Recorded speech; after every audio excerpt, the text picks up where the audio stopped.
Amén. Bienvenidos todos, amados hermanos. Luego el pastor estará dando la bienvenida general a cada uno de los visitantes. Quiero ver las caras por ahí. Muy bien. Yo desde aquí voy a dar la bienvenida a dos personas especiales. Dos personas que hoy están aquí que van a hacer una actividad. Y quiero pedir aplausos, por favor, para Jorge. Ahí está Jorge, aquí. Bienvenido, Jorge. Y también aplausos para Diego, que está allá en la penúltima banca. Diego, bienvenido. Estos dos muchachos, deberían haber dos más, pero no están. Estos dos muchachos son estudiantes de la ECA. Y nos acompañan el día de hoy y yo espero que nos sigan acompañando domingo tras domingo si es que el Señor les toca su corazón y quiere seguir aprendiendo de la Biblia. Bienvenidos, chicos, ya saben lo que tienen que hacer, apuntar hacer un reporte de lo que vamos a hablar en estos momentos. Carpeta prédicas y la primera prédica. Vamos a continuar, hermanos, con el libro de Hebreos, capítulo 4, versículos 14 al 16. Por ahí ocupen lugares, si gusta traer, hay más sillas atrás que podemos ubicarlos a las personas. Muy bien, vamos a reflexionar sobre perseveremos gracias al poder de nuestro sumo sacerdote exaltado. La imagen que ustedes ven allí es la de una indumentaria de un sumo sacerdote judío. Pero la idea es una representación de Jesús.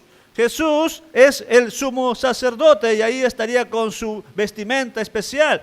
Pero note bien que está abriendo una cortina, un velo, porque a ese lugar, que al fondo quizá no se logra ver bien, pero está el lugar santo, santísimo, el santo santo, el santísimo. Y allí no podrían entrar cualquiera, solamente el sumo sacerdote. Pero el Señor Jesús va a abrir el velo para que todos pudieran entrar a ese lugar santísimo. Por supuesto, este tema lo va a desarrollar el autor del libro de Hebreos desde el capítulo 4, versículo 14, hasta capítulo 10, versículo 18. Bueno, sí, hasta el de versículo 25. Lo va a desarrollar todo el tema de Jesús, el sumo sacerdote exaltado. Pero ya que tenemos un gran sumo sacerdote, a Jesús, el que intercede por nosotros, el que nos hace entrar a la presencia de Dios, el que lleva la sangre del mismo, que es el Cordero. O sea, Jesús, el sumo sacerdote, el resultado debe ser que debemos perseverar. Debemos perseverar. Ahora bien, tenemos aquí, bueno, no quise poner solamente de uno u otro, que puse a dos, una mujer y un varón. La imagen parece estar en un estado de depresión y tristeza, preocupación, quizá desesperación. Algunos de ustedes habrán pasado por una situación así, quizá una enfermedad, quizá una tragedia, la muerte de un familiar, quizá problemas económicos, quizá ruptura de una relación, noviazgo o matrimonio, o quizá algo en su vida espiritual que le lleva a estar deprimidos. Yo no sé, pero ustedes saben sus vidas. A veces se dice de que la persona deprimida o la persona que está en problemas se ahoga en un vaso de agua, se ahoga en un vasito de agua, porque no logra ver lo que Dios ve, el panorama mayor. Vemos nuestro pequeño panorama y creemos que ahí es el fin. ¿Cuánto recuerdo a adolescentes y jóvenes que creen que ese primer amor era el único? Y si no tenían esa persona, se iban a morir. Nadie más iba a quererlo. Algunos hasta se suicidan por ese primer amor. Atrás hay sillas, se suicidan porque creen que ese primer amor es el único. y se agobian. Bueno, no voy a enumerar todas las causas de depresión, causas de tristeza, causas que el ser humano los tiene. Pero quiero decirles de que hay solución. Hay solución a estas situaciones difíciles. Y la solución está en Jesús. Primero miramos el sumo sacerdote Jesús, que es el Hijo exaltado. En Hebreos 4:14, esto es una traducción viviente, dice: por tanto, ya que tenemos un gran sumo sacerdote que entró en el cielo, Jesús el Hijo de Dios. La declaración de quién es este personaje. Jesús. ¿Pero quién es Jesús? Jesús es el Hijo de Dios. Pero también es un sumo sacerdote. No, no solamente es sumo sacerdote, es gran. O sea, es el mejor de todos los que existieron entre los sacerdotes. El gran sumo sacerdote. ¿Y qué hizo este gran sumo sacerdote? Entró en el cielo. Porque hay que hacer una diferencia. Los sumos sacerdotes levíticos entraban al lugar santísimo del templo de Jerusalén, en la tierra. Pero Jesús no entró al lugar santísimo de la tierra, del templo de la tierra. Jesús entró al lugar santísimo del cielo. O sea, es mejor. Y a ese sumo sacerdote, note bien aquí este verbo, tenemos. No es tendremos, no es tuvimos. O sea, quiero que entienda el tiempo gramatical. Tenemos, y tenemos, como bien saben, está en presente. Es un presente que en este caso lo podemos considerar como un presente constante. O sea, no es de que tenemos ahorita y ya en 5 minutos ya no lo tenemos. No, ese tenemos es siempre. No lo vas a perder. Si tienes al sumo sacerdote, no lo vas a perder. La pregunta es, ¿tienes o no tienes? ¿Tienes o no tienes a ese gran sumo sacerdote? Ya que tenemos a ese sumo sacerdote exaltado, que subió al cielo, que entró a los cielos, entonces debemos mantener firme la confesión. Mantener firme la confesión o la profesión. El versículo 14, parte B, dice que entró en el cielo Jesús, el Hijo de Dios. Aferrémonos a lo que creemos. Aferrémonos. ¿Qué es aferrarse? Aferrarse es agarrar y no soltarse de lo que queremos aferrarnos. A veces los niños hacen eso, a veces no, se quieren soltar, pero es agarrarse. A mí no me gustan los juegos mecánicos y menos esos peligrosos. Algunos de ustedes sí. Cuando era pastor en una iglesia pequeña en Perú, me llevaron a la feria y ahí a juegos, ahí. Y los jóvenes de la iglesia dijeron: ¡ay, súbete al avión! Al avión. Y con miedo subí. Ya comenzó a dar vuelta, ¿no? En el aire. Y yo estuve agarrado para no soltar, porque yo creía, por más que tenía cinturón, yo creía que iba a salir volando. Y si hubieran grabado, hubieran visto mi cara, hubiera servido como algo viral hoy en día. Claro, estamos hablando del año 2004. No había todavía cuestiones virales. Aferrarse a lo que creemos. Pero hay muchas personas de que creen un rato y luego lo dejan. Si tienes un gran sacerdote, un gran sumo sacerdote, tú debes aferrarte, mantenerte firme a la confesión. Ahora, ¿por qué aquí se pone confesión? Porque es lo que creemos, lo que confesamos. Mucha gente ya no confiesa. ¿Qué es? En su trabajo no saben que es cristiano, en su centro de estudio no saben que es cristiano. Ya no confiesan que son cristianos, ya no confiesan su fe. Pero aquí dice que debemos mantener firme nuestra confesión, lo que creemos. Tercero, el sumo sacerdote que se compadece de nuestra debilidad. Versículo 15.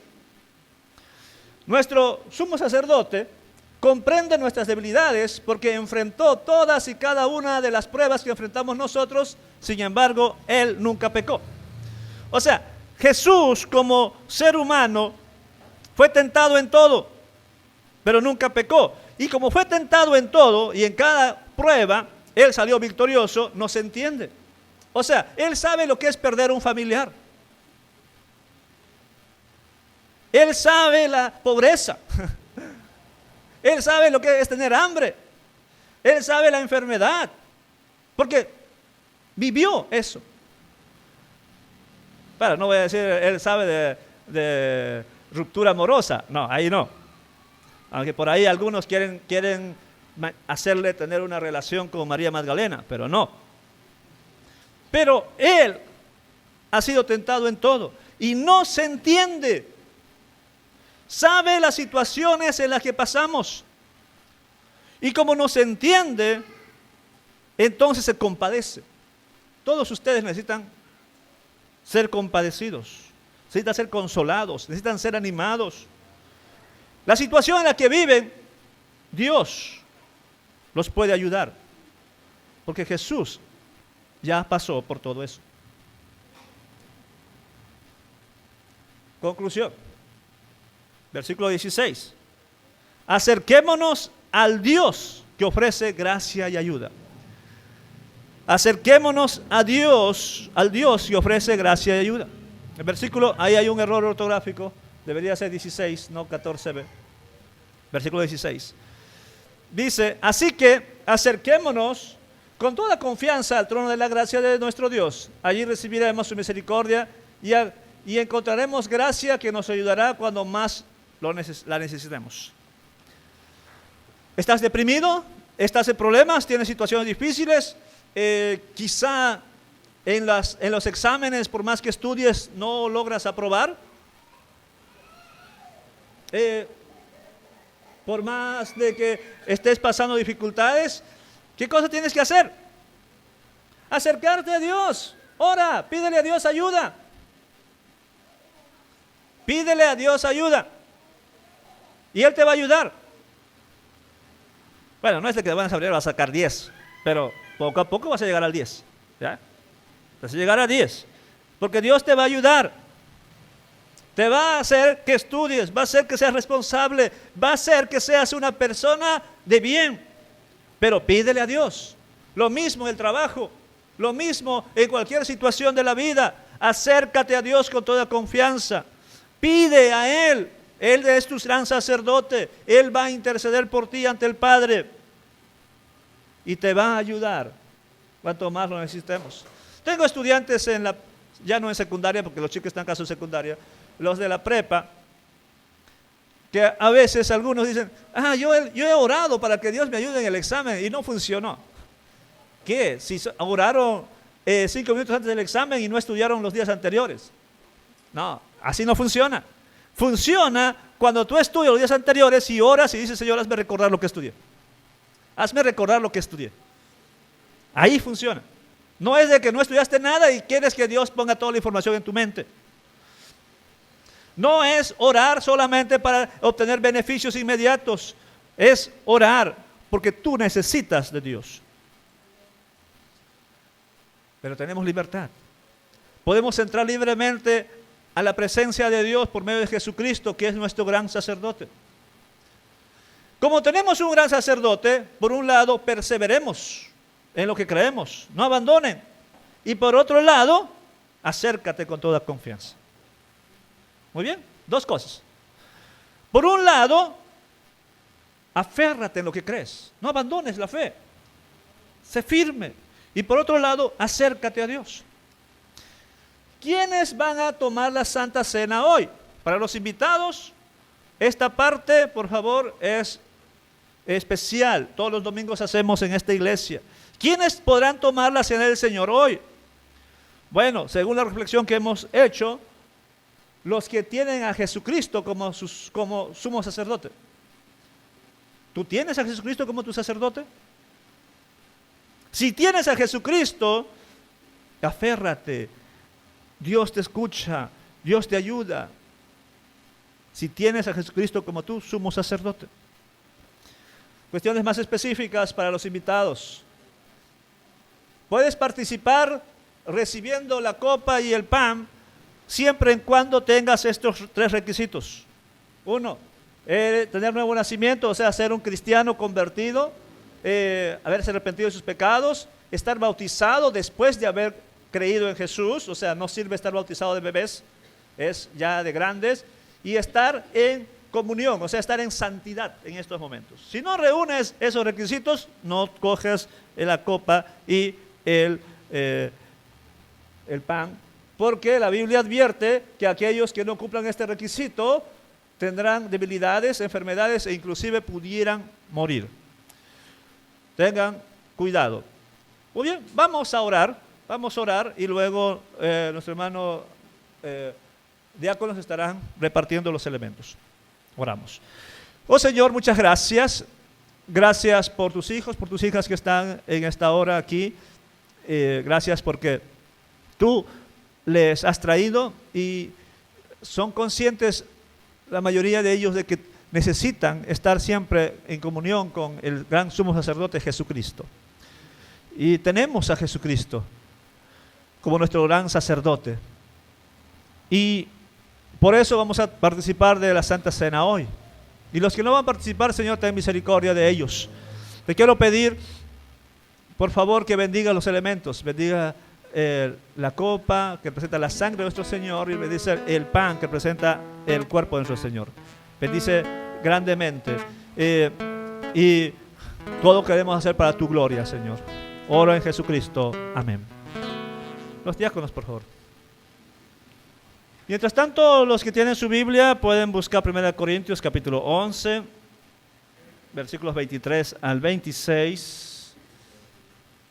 Que es el pasaje que leemos todos los domingos al momento de ministrar la Cena del Señor, que el Señor nos ha ordenado para las visitas. En otras iglesias se le llama Eucaristía, o Santa Cena, Cena del Señor, el pan de comunión también le llaman en otras iglesias. Muy bien, versículo 23 dice: porque yo recibí del Señor lo que también os he enseñado, que el Señor Jesús, la noche que fue entregado, tomó pan, y habiendo dado gracias, lo partió y dijo: tomad, comed, esto es mi cuerpo que por vosotros es partido, haced esto en memoria de mí. Los que tenemos el pan podemos participar.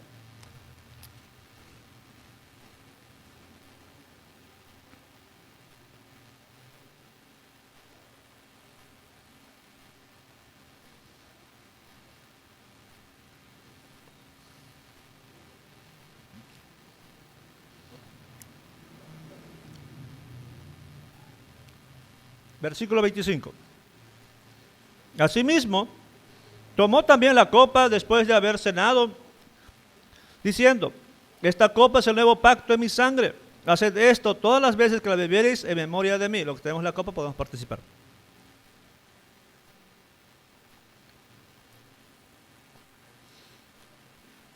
Dice el versículo 26. Así pues, todas las veces que comieres este pan y bebieres esta copa, la muerte del Señor anunciáis hasta que Él venga. Antes de la oración y antes que pase nuestro hermano Víctor a predicar, aquí Diego y Jorge van a subir a la clase de los adolescentes con Eric. A ver, Eric, levanta la mano. Ahí, ya con Eric ahí. ¿Vieron a Eric? Diego. Ok, van a subir a su clase. Eso no van a reportar, ¿ya? Eso no van a reportar. Pero van a estar ahí, atentos. Oye, vamos a orar. Vamos a orar. Oh Señor bendito, muchas gracias. Gracias por este tiempo especial. Gracias porque tú nos bendices. Gracias por los niños que vinieron hoy a la iglesia. Gracias por las visitas. Gracias por Diego, por Jorge que vinieron hoy. Por sus familias también. Gracias Señor porque hemos participado de la Santa Cena. Y te quiero pedir que bendigas a cada uno, bendiga la prédica, bendice las enseñanzas y bendice lo que viene después. Gracias Señor, en Jesucristo oramos, amén. Los niños, por favor, a sus clases, Diego y Jorge con Eric, y los vasitos con cuidado, por favor. Hola mis hermanos, muy buenos días, bienvenidos sean a la casa de nuestro Dios. Y bueno, ya nuestro hermano Abner le dio la bienvenida a sus alumnos. Solo me queda darle la bienvenida a Adriana, está con nosotros, y a Diane. Bienvenidos sean a la casa del Señor. Vamos a hacer un aplauso a nuestro Dios. Y también Quisiera dar la bienvenida también a Luciani y a Angeli, que están con nosotros también. Bienvenidas sean a la casa de nuestro Dios. Y bueno, hermanos, hoy proseguimos con nuestra serie expositiva, el Evangelio que conquista al mundo. Y por favor quiero invitarles a abrir la Biblia en el libro de los Hechos, capítulo 5, del versículo 17 hasta el versículo 42. Pero como ya le dieron lectura hace algunos minutos, ahora solamente vamos a leer hasta el versículo 29 a manera de introducción y luego entramos al sermón de esta mañana. Hechos capítulo 5 del versículo 17 hasta el 42, pero solamente vamos a leer hasta el versículo 29. ¿Ya lo tienen todos? Dice así la palabra de nuestro Dios. Entonces, levantándose el sumo sacerdote y todos los que estaban con él, esto es, la secta de los saduceos, se llenaron de celos y echaron mano a los apóstoles y los pusieron en la cárcel pública. Mas un ángel del Señor, abriendo de noche las puertas de la cárcel y sacándolos, dijo: Id, y puestos en pie en el templo, anunciad al pueblo todas las palabras de esta vida. Habiendo oído esto, entraron de mañana en el templo y enseñaban. Entre tanto, vinieron el sumo sacerdote y los que estaban con él, y convocaron al concilio y a todos los ancianos de los hijos de Israel, y enviaron a la cárcel para que fuesen traídos. Pero cuando llegaron los alguaciles, no los hallaron en la cárcel. Entonces volvieron y dieron aviso, diciendo: por cierto, la cárcel hemos hallado cerrada con toda seguridad, y los guardas afuera de pie ante las puertas. Mas cuando abrimos, a nadie hallamos dentro. Cuando oyeron estas palabras, el sumo sacerdote y el jefe de la guardia del templo y los principales sacerdotes dudaban en qué vendría a parar aquello. Pero viniendo uno, les dio esta noticia: he aquí, los varones que pusiste en la cárcel están en el templo y enseñan al pueblo. Entonces fue el jefe de la guardia con los alguaciles y los trajo sin violencia, porque temían ser apedreados por el pueblo. Cuando los trajeron, los presentaron en el concilio, y el sumo sacerdote les preguntó, diciendo: ¿no os mandamos estrictamente que no enseñaseis en ese nombre? Y ahora habéis llenado a Jerusalén de vuestra doctrina, y queréis echar sobre nosotros la sangre de ese hombre. Respondiendo Pedro y los apóstoles dijeron: es necesario obedecer a Dios antes que a los hombres.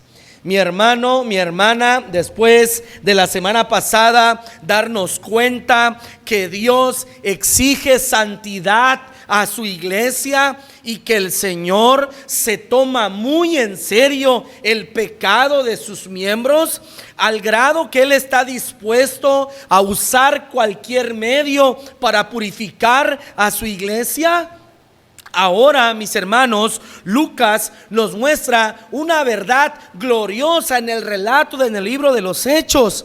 Y la verdad es esta, mis hermanos: que cuando Dios purifica a su iglesia, el evangelio avanza con poder a pesar de la oposición, a pesar de las amenazas, a pesar de que el mundo entero se oponga. El evangelio avanza porque el evangelio, mis hermanos, y así se titula esta exposición de esta mañana, el evangelio que conquista al mundo de Jesucristo es el evangelio no puede ser detenido. Ese es el título de esta mañana: el evangelio no puede ser detenido.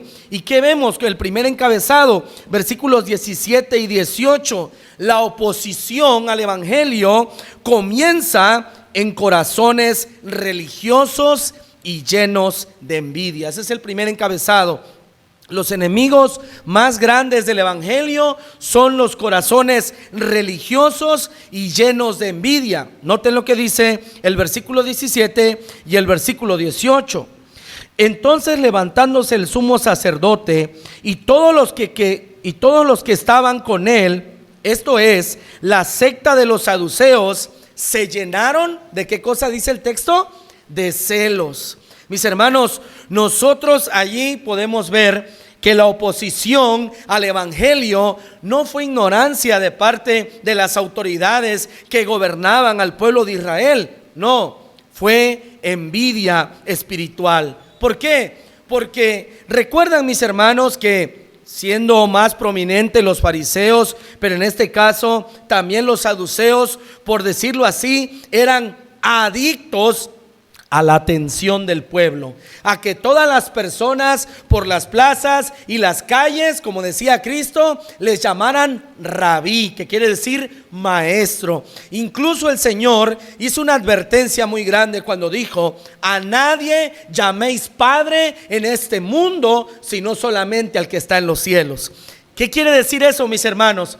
Que las personas los más grandes enemigos del evangelio son las personas religiosas que piensan que por estar dentro de una iglesia o servir a Dios de nombre le hacen un gran favor al Señor.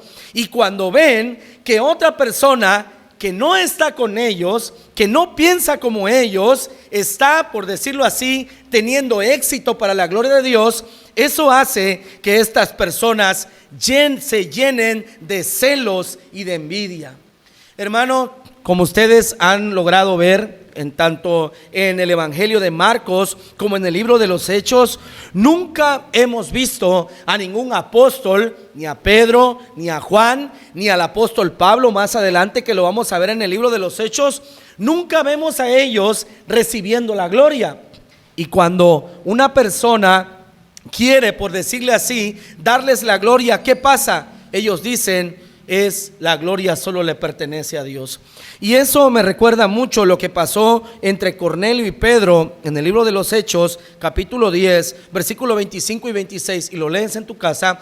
Dice el texto que Dios mandó a traer a Pedro por una visión a Cornelio y también a Pedro. Y cuando Pedro iba llegando a la casa de Cornelio, Cornelio se arrodilló ante él. ¿Y cuál fue la respuesta de Pedro? Levántate, porque yo también soy hombre. Pero ¿qué sucedía con los saduceos y con los fariseos? Eran personas que les encantaba la atención. Ahí viene mi maestro, ahí viene mi padre espiritual, allí viene el Padre de luz. Y eso les encantaba, mis hermanos. Y es por eso que cuando escuchan que los apóstoles comienzan a predicar y a llevar salvación, ellos se llenan de celos. ¿Cómo es posible que ellos lleven las buenas nuevas a esos indignos cuando somos nosotros los que a nosotros deberían de adorarnos, a nosotros deberían de escucharnos? Y eso, mis hermanos, logró que en lugar, mis hermanos, de ponerse del lado de Dios y ayudar a los apóstoles a predicar el evangelio, lejos de aquello, ellos se llenaron de oposición. Mis hermanos, ¿qué enseñanza nos deja este pasaje? Que las personas los enemigos más grandes del evangelio y del Señor Jesucristo son los corazones religiosos. Hermanos, estamos a punto de pasarnos a una de dos denominaciones. Pero algo que yo no comparto es que tú eres de la convención, es que yo soy de la sociedad, es que yo soy de Bíblica Mexicana. A Cristo y a su obra y a la Biblia no le parece que usted haga y no permita que un cristiano se siente a la mesa del Señor por el hecho de no pertenecer a cierta iglesia. Hermanos, ¿fue la iglesia bautista la que murió por usted? ¿Fue la Bíblica Mexicana que murió por usted? ¿Fue la iglesia presbiteriana que murió por usted? No, es Jesús. Y a Él no le importa nada de dónde sea usted, su color, su nacionalidad, su estado civil, su estado socioeconómico. Si usted ha creído y ha nacido de nuevo, usted es hijo o hija de Dios. y tiene el derecho de sentarse a la mesa del Señor. Listo, no hay más. Mis hermanos, tengamos mucho cuidado de creer en nuestros corazones que nosotros somos la única iglesia y que cierta denominación es la única verdad, porque mis hermanos, en todas las iglesias del mundo Jesús tiene ovejas, Jesús tiene hijos, Jesús tiene hijas. Y ¿sabes algo? Cuando estemos en la eternidad y sean las bodas del Cordero, ahí habrán presbiterianos, ahí habrán bautistas, ahí habrán pentecosteses, ahí habrán de todas las denominaciones, solo por la gracia de Dios, porque han creído en el Señor. Mis hermanos, no sea que nos convirtamos como en los saduceos y en los fariseos, que nos vemos atacando el evangelio de Jesucristo. Mis hermanos, el evangelio confronta el orgullo humano y esto hace que provoque oposición. En Gálatas capítulo 1 versículo 10, Pablo dijo: si yo todavía estuviera agradando a los hombres, entonces ¿por qué me persiguen por el tropiezo de la cruz? Entonces, mis hermanos, quiero decirles algo. Cuando usted y yo venimos a salvación, dejamos nuestros recursos, nuestras obras, todo lo que nosotros pensamos que nos alcanza para entrar al cielo, quedó allá. Porque lo que vale es la obra de Jesús. Y el evangelio no puede ser detenido. Y nadie puede decirle que no se siente a la mesa a una hija, a un hijo de Dios que Cristo ganó con su sangre. Mis hermanos, el evangelio es tan grande que nadie puede detenerlo, y menos los religiosos del primer siglo, ni los religiosos de este siglo en el que estamos viviendo. Nadie puede detener el evangelio. Lo segundo que vemos es que al ver Dios que los religiosos hacen gran oposición y que se están saliendo con las suyas, encabezado número 2, versículos 19 y 21, Dios interviene soberanamente. Dios interviene soberanamente, versículos 19 al 21. Noten, ya los apóstoles estaban en la cárcel, ya los apóstoles ya los tenían guardaditos para enjuiciarlos al otro día. Ellos ya se habían salido con la suya. Pero Dios, que tiene la última palabra, dice lo siguiente, versículo 19 al 21. Mas un ángel del Señor, abriendo de noche las puertas de la cárcel y sacándolos, dijo, noten, ya los liberó y ahora les da la orden: id y puestos en pie en el templo, anunciad al pueblo todas las palabras de esta vida. ¿Qué vida? La vida de Jesucristo, mi hermano. La vida que lleva, el camino que lleva a la vida eterna. Versículo 21. Habiendo oído esto, entraron de mañana en el templo y enseñaban. ¿Qué podemos ver en estos textos? Que Dios hace o obra una liberación totalmente inesperada para los religiosos. ¿Y qué fue lo que Dios usó mucho, tanto en el Antiguo Testamento como en el Nuevo Testamento? Mandó ángeles, ángeles poderosos que libraban a sus siervos de toda persecución. Pero no solo los liberaba, mis hermanos, sino que les daba instrucciones claras. Dios les estaba diciendo: yo te libero para que hagas tal cosa. Mi hermano, nosotros podemos ver en este pasaje que Dios no depende de las circunstancias humanas para lograr sus propósitos. Dios, que es el Señor de todas las cosas y dueño de todo, no depende de los medios humanos para liberar a sus hijos, a sus siervos, y que el mensaje de Dios siga corriendo. ¿Y por qué Dios los liberó? ¿Para que ellos huyeran? ¿Para que ellos regresaran a la pesca e hicieran su vida?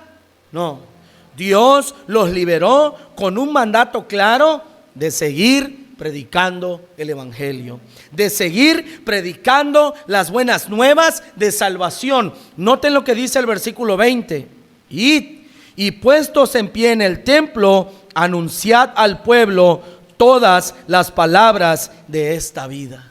Esa era una misión para los apóstoles que había comenzado 3 años atrás con el ministerio de Jesús total, en forma corporal con ellos, y que había de proseguir hasta el día de su muerte.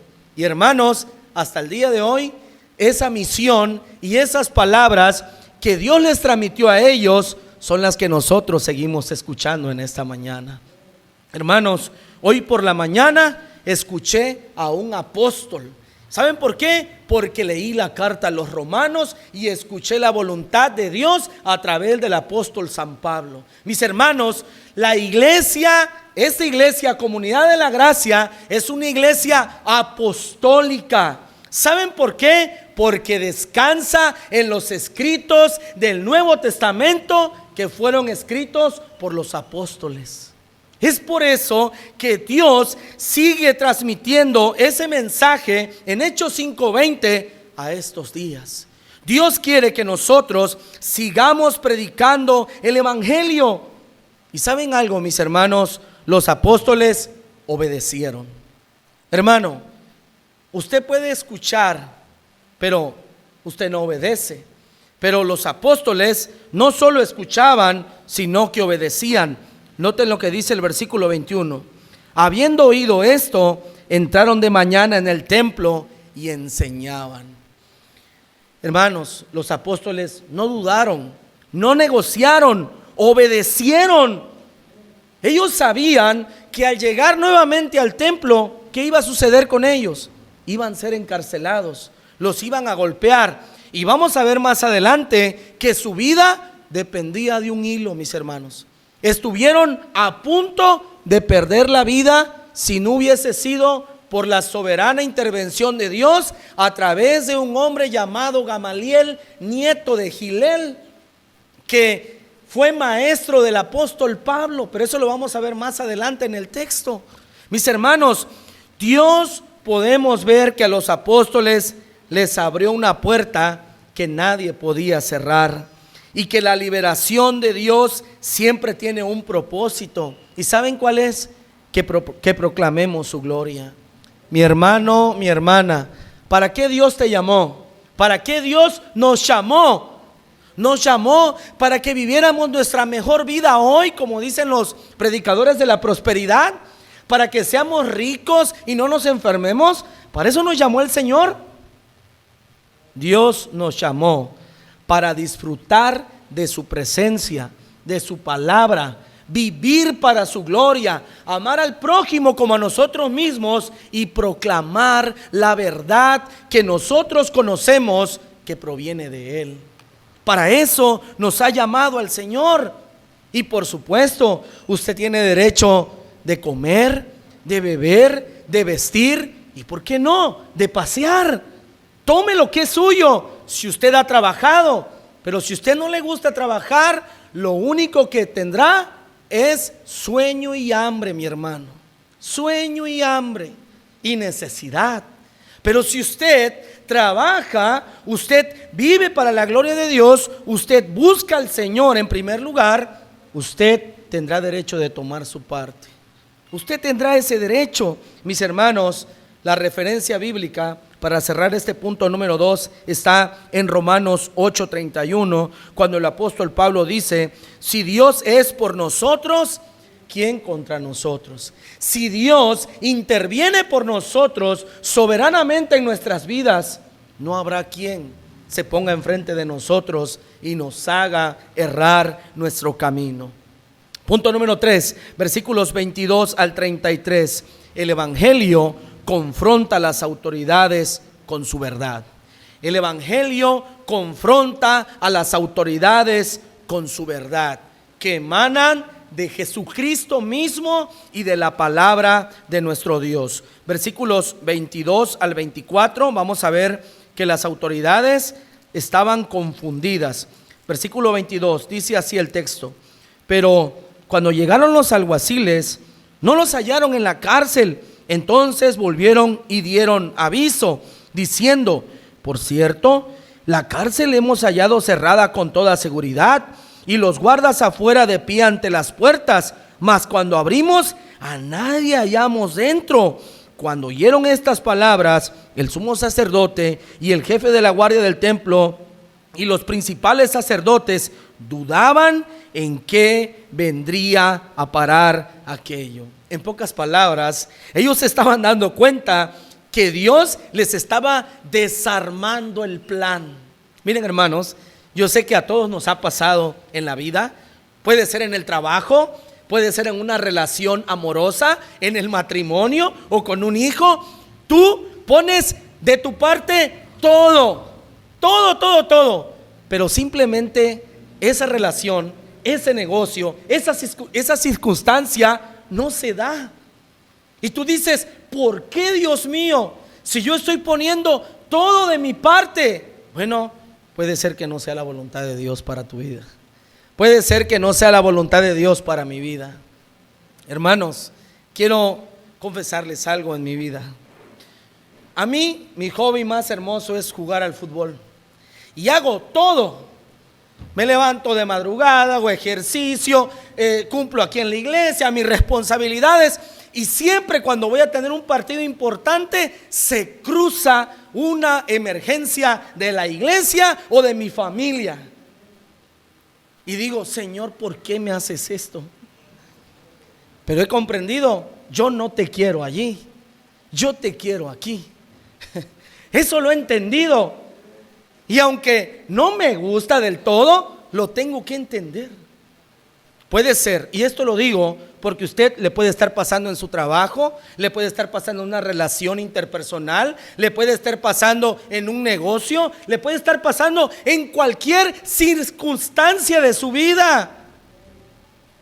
Hermanos, no nos hallemos confundidos ante lo que Dios quiere para nuestras vidas, como lo estaban estas autoridades. Ellos decían, ¿en qué va a parar todo esto?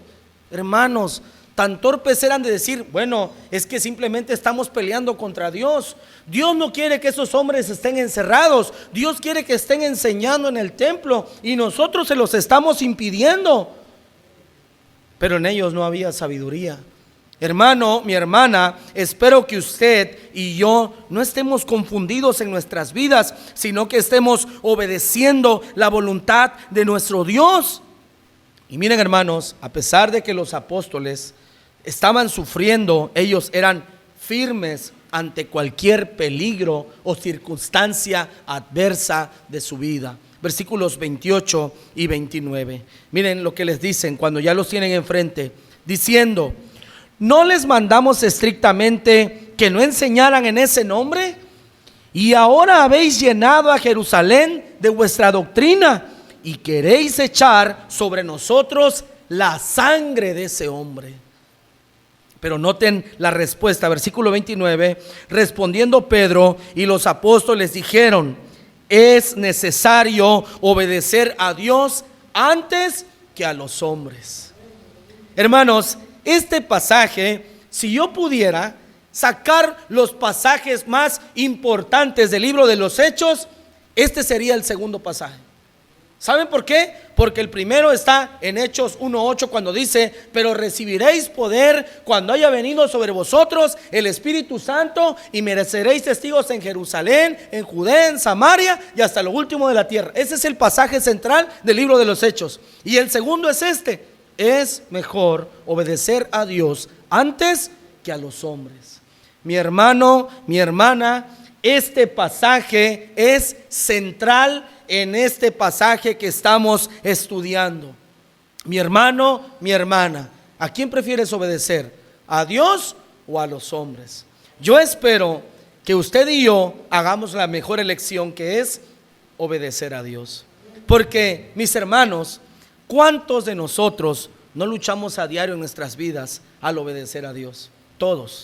Todos los que estamos aquí, porque todos aquí somos de carne y hueso y todos tenemos nuestras luchas, y en algún momento nos vemos tentados a decir, es más fácil obedecer a los hombres que a Dios. Mejor obedezco a los hombres y cuando me conviene, cuando está en la iglesia, hago como que obedezco a Dios. Y eso, la hipocresía espiritual, es lo que vimos la semana pasada. Dios, mis hermanos, la azota y la castiga, porque a Dios nadie lo engaña. Usted y yo podemos engañar incluso a nosotros mismos. Nos podemos mentir a nosotros mismos, llegar a tener cauterizada la conciencia, pero a Dios nadie, absolutamente nadie lo engaña. Y ¿saben algo, mis hermanos? Como usted y yo le somos fieles al Señor, como usted y yo le obedecemos a Dios antes que a los hombres. ¿Saben cómo? Buscando su gloria. ¿Y cómo se busca su gloria? Leyendo la Biblia, orando, viviendo santamente, amando al prójimo como nosotros mismos, viniendo a la iglesia, siendo luz de nuestra casa, luz de la calle y luz de la iglesia. Porque usted y yo no podemos ser oscuridad en nuestra casa, luz de la calle y luz de la iglesia. Eso a Dios no le agrada. Y si nosotros pretendemos obedecer a Dios antes que a los hombres, eso nos traerá oposición. Nos llamarán cuadrados, anticuados, misóginos, machistas. Nos llamarán de todo. Pero cuando Dios dice sí, es sí. Y cuando Dios dice no, es no. ¿Y qué quiero decir? Si Dios ha determinado que el aborto es un asesinato, el aborto no es permitido. Si Dios ha determinado que el matrimonio sea entre un hombre y una mujer, así es. Todo casamiento entre un hombre con hombre no es matrimonio. Todo casamiento entre una mujer con una mujer no es casamiento. Y si Dios le ha hecho a su imagen y semejanza el que usted o las personas de la sociedad quieran ser animales, es estar atrofiado de la mente. Es un retraso mental. No es algo para festejar y para reírnos. No, es para llorar. Es para llorar. ¿A dónde hemos llegado en el siglo XXI? Miraba un reel cuando decían que las juventudes de la Primera y Segunda Guerra Mundial, poniendo bombas, haciendo la comida, agarrándose a balazos con los ejércitos contrarios, y ahora la juventud de hoy con una máscara de perro, haciendo berrinche en el suelo. Hermanos, de verdad, la masculinidad y sobre todo la razón está siendo atacada. Y nosotros tenemos que obedecer a Dios antes que a los hombres, porque la guerra comienza en la mente. Y si no está llena de esto, está llena de esto. Y no de información fidedigna y buena, no, sino de puras tonterías que corren en las redes sociales. Mi hermano, el mensaje es claro. Obedecer a Dios antes que a los hombres es dar toda la gloria al Señor, proclamar su gloria y vivir para Él. Noten el mensaje en el versículo 30 y 31 del apóstol Pedro. Dice: el Dios de nuestros padres, y comienza a predicar el evangelio. El Dios de nuestros padres levantó a Jesús, a quien vosotros matasteis colgándole en un madero. A este Dios ha exaltado con su diestra por príncipe y salvador, para dar a Israel arrepentimiento y perdón de pecados. ¿Qué podemos contextualizar, decir esto? Jesucristo murió por nuestros pecados, resucitó al tercer día, y en Él, solo en Él, tiene salvación esta humanidad del siglo XXI que está perdida y que ha perdido totalmente la brújula, porque Él es el camino, la verdad y la vida. Y esa verdad confrontó a las autoridades del siglo I y confronta a las autoridades del siglo XXI, porque la Agenda 2030 es anti Dios, antinatural.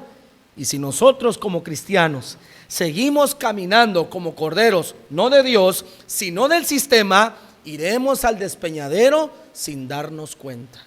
Que Dios nos ayude, mis hermanos. Y punto número 4, y con esto termino, versículo 33 al 34, el evangelio que no puede ser detenido, no puede ser detenido porque simplemente Dios es omnipotente, Dios es todopoderoso. Versículos 33 al 42.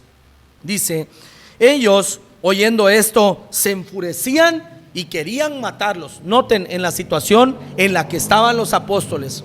Ellos no estaban en un debate, ellos no estaban en un monólogo, no, ellos estaban en una situación bien delicada, porque allí se encontraban los ministros de justicia, no solo religiosa, sino también política, y no solo política, sino también judicial. Hermano, usted ha escuchado acerca de cómo se mueven los países musulmanes, ¿no? Que en una sola persona se encuentra el poder religioso, el poder político, el poder de fuerza. Bueno, así eran estos ancianos, este Sanedrín que estaba allí. En su poder estaba el quitarle la vida a los apóstoles. Ellos estaban ante la máxima autoridad. Y noten cómo se encontraban: furiosos, molestos. El evangelio, mis hermanos, expone el corazón de los hombres y nos hace ver que no somos dignos de Dios, que estamos llenos de mal. Porque, hermanos, la mentira más grande, o una de las mentiras más grandes de nuestro siglo, es la política de izquierda, la cual dice que el hombre y la mujer son muy buenos, que nacimos buenos y que en el camino nos vamos descomponiendo. Pero la Biblia dice todo lo contrario: nacimos pecadores, en el camino nos vamos manchando, pero nos encontramos, o Cristo nos encuentra y nos limpia. Y no solo nos limpia y nos perdona, sino que seguimos batallando con esa naturaleza pecaminosa a lo largo de nuestras vidas. Mis hermanos, esa mentira más grande de que el hombre es bueno, se la han creído muchas personas, y por eso el infierno está lleno de personas justas en su propia opinión, mientras que el cielo está lleno de personas pecadoras en su opinión delante de Dios, pero que se han arrepentido y que han encontrado salvación en Jesucristo. Noten, era una situación bien peligrosa, pero un hombre llamado Gamaliel, versículo 38 al 39, dice, mis hermanos, que no debían de intervenir ante lo que estaban haciendo. Versículo 34: entonces, levantándose en el concilio un fariseo llamado Gamaliel, doctor de la ley, venerado de todo el pueblo, mandó que sacasen fuera por un momento a los apóstoles. Este Gamaliel era nieto de un hombre llamado Gilel, una de las escuelas más populares un siglo antes de Cristo, porque las dos escuelas más populares es Gilel y Shammai. Shammai era más estricto, Gilel usaba la ley pero con amor al prójimo, era más accesible en sus interpretaciones. ¿Y saben quién fue Gamaliel? Fue el maestro del apóstol Pablo cuando se llamaba Saulo de Tarso. Este hombre no era cualquiera, era un tremendo pensador. Y noten lo que les dice: varones israelitas, mirad por vosotros lo que vais a hacéis respecto a estos hombres, porque antes de estos días se levantó Teudas diciendo que era alguien, a este sin un número como de 400 hombres, pero él fue muerto y todos los que le obedecían fueron dispersados y reducidos a nada. Después de este se levantó Judas el Galileo en los días del censo y llevó en pos de hacía muchos el pueblo. Pereció también él y con él todos los que obedecían y fueron dispersados. Y ahora os digo, escuchen lo que este hombre piensa. Y ahora les digo, apartaos de estos hombres y déjenlos, porque si este consejo o esta obra es de los hombres, se desvanecerá, mas si es de Dios, no lo vas a poder destruir. No seáis tal vez hallados luchando contra Dios. Versículo 40: y convinieron con él, y llamando a los apóstoles, después de azotarlos, o sea, no les perdonaron el castigo, los azotaron, les intimaron que no hablasen en el nombre de Jesús y los pusieron en libertad. Hermanos, ¿qué podemos ver aquí? Que Dios usó soberanamente a este maestro llamado Gamaliel. Dios lo usó para salvar o preservar la vida de los apóstoles, para que ellos no murieran en ese momento. Pero, mis hermanos, ¿qué podemos ver? Que no se salvaron de los golpes. Porque aunque dijeron, Gamaliel, puede ser que tengas la razón, pero hay que darles unos cuantos golpes para que tengan temor para la próxima. ¿Y qué pasó? Sí los golpearon. Sí los golpearon. Pero noten lo que pasó con los apóstoles. Versículo 41. Y ellos salieron de la presencia del concilio gozosos de haber sido tenidos por dignos de padecer afrenta por causa del nombre. ¿Qué nombre? El nombre de Jesús. Versículo 41. Y todos los días en el templo y por las casas no cesaban de enseñar y de predicar a Jesucristo. Mis hermanos, hoy en día, gracias a Dios, en este país, usted y yo no vamos a ir a la cárcel, no vamos a ser azotados, pero sí vamos a sufrir burlas, sí vamos a sufrir exclusión de nuestra familia, de nuestros hijos, de nuestra esposa, de nuestros padres, de nuestros hermanos carnales, pero eso es algo menor. Hermanos, yo animo, y yo también al ver el texto y al leerlo y al estudiarlo, a que seamos como los apóstoles, que cuando nos excluyan, pero verdaderamente por Jesús, porque estamos actuando por la verdad, no hipócritamente, por la verdad, no importa que nos excluyan, no importa que nos llamen fanáticos, no importa que nos hagan menos o a un lado, porque sabemos que estamos viviendo para la gloria del Señor. Mis hermanos, el evangelio que no puede ser detenido, o este pasaje nos deja 4 enseñanzas. Número 1, los enemigos más grandes del evangelio son personas religiosas e hipócritas espiritualmente. 2, Dios interviene soberanamente para defender a su iglesia o preservar a su iglesia.